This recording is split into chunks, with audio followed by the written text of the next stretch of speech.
লেখালেখির জগতে উলামায়ে কেরামের অবদান অবশ্যই স্মরণীয় এবং উলামায়ে কেরামের অবশ্যই প্রয়োজন। অনেকে আমাদের মাদ্রাসার মধ্যে আমাদের আসাতিজা একরাম করতেছেন এবং বড় বড় লেখকরা করতেছেন, কিন্তু এই সময়টা বর্তমান সময়টা এমন হয়ে যাচ্ছে যে আমাদের সাথী ভাই যারা আছি আমরা সকলে এটা ধারণা করতেছি যে লেখালেখি অনেক হয়ে গেছে, এখন লেখালেখির প্রয়োজন নেই, এখন পঠন পাঠনের সময়।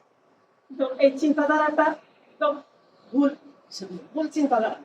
এক সময় লেখালেখি ছিল, আমরা এটা করতেছি, এখন আমরা লেখালেখি করবো, আমাদের যুগের সবাই লেখালেখি করবে, ভবিষ্যতে তারা করবে।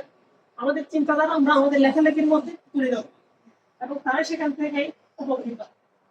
বর্তমান সময়ে উলামায়ে কেরাম ব্যতীত মুসলিম ব্যতীত মুসলিমরা যেভাবে, বিশেষ করে নাস্তিক ব্লগাররা যেভাবে লেখালেখি করতেছে, সাহিত্য চর্চা নিয়ে যেভাবে লেখালেখি করতেছে, আমরা সকলেই জানি আমাদের বর্তমান সময়ে যুব সমাজ তাদের লেখালেখি পড়ে ইসলামের বিভিন্ন বিষয়ে সন্দেহ, তাদের মধ্যে সন্দেহ সৃষ্টি হচ্ছে একমাত্র নাস্তিক ব্লগারদের বই পড়ে। কারণ আমাদের অবশ্যই করণীয় লেখালেখি করা এবং লেখালেখি যারা করে তাদের সহযোগিতা।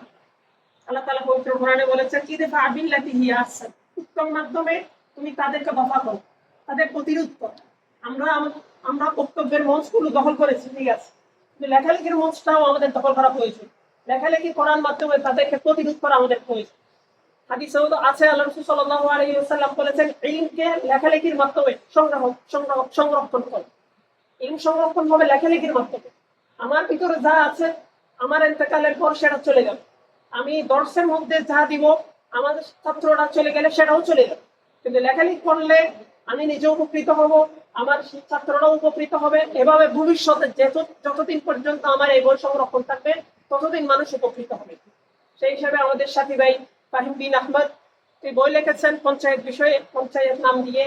অবশ্যই যেহেতু একজন তরুণ মেধাবী এবং আমাদের সহপাঠী এবং আহলুস সুন্নাহ ওয়াল জামাতের একজন কান্ডারি, অবশ্যই বইটি ফায়দাজনক হবে।